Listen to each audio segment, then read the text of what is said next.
Sababan gabaa kanaan si faarsu durbee kanaa keetilee dhibbinni koo darbee kanaafaan si faarsa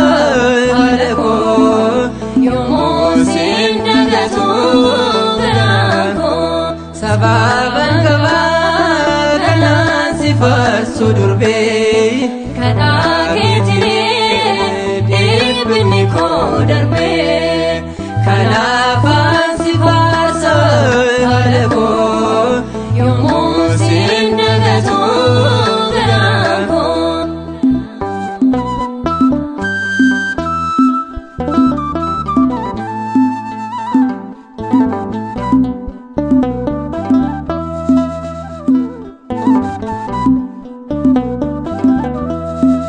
Arras berbera goresin kufu Maryam makake wamadin kufu Sababan kaba jedan imiti Ana bayyate barka keeti Sababan kaba kanan si faarsu durbee kanaa keetilee dhibbinni koo darbee kanaafaan si faarsa haadha koo yommuu siin dagatu garaa koo.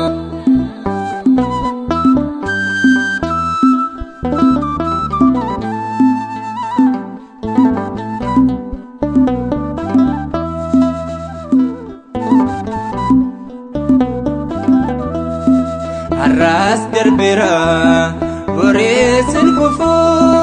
Maryam makake wamadin kufu Sababan kaba jedan imiti Ana bayyate barka keeti Sababan kaba kanan si faarsu durbee kanaa keetilee dhibbinni koo darbee kanaafaan si faarsa haadha koo yommuu siin dagatu garaa koo.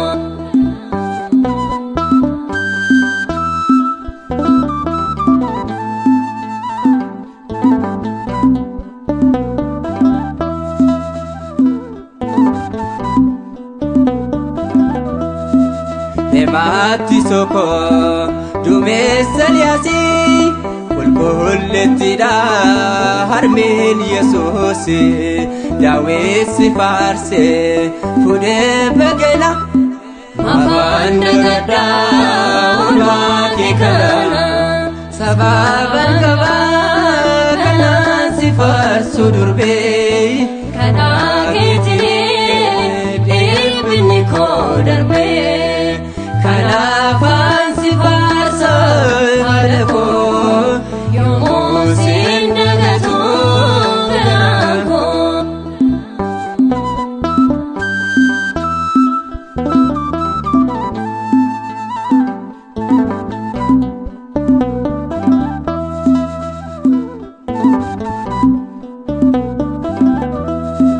mirga halma keetii kabajaan jirtaan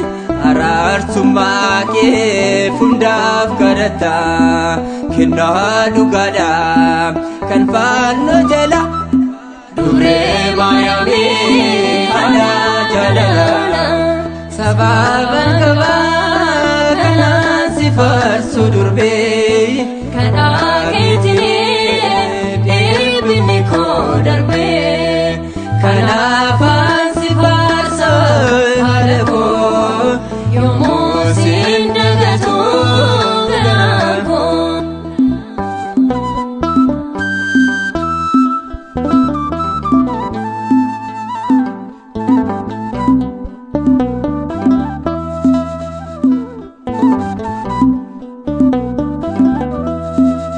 haadha gooftaa Dumbree Maariyaamii ansiin kabaja bara baraani dhugaanaaf galee waa'ee kellebsa dhaloota dhufuuf gadaan diriirsa sababan qabaa kanaan si faarsu durbee karaa keetiin dhiphina koo darbee kanaafan si faarsa haadha koo yommuu siin dagatu garaan koo sababan qabaa kanaan si faarsu durbee karaa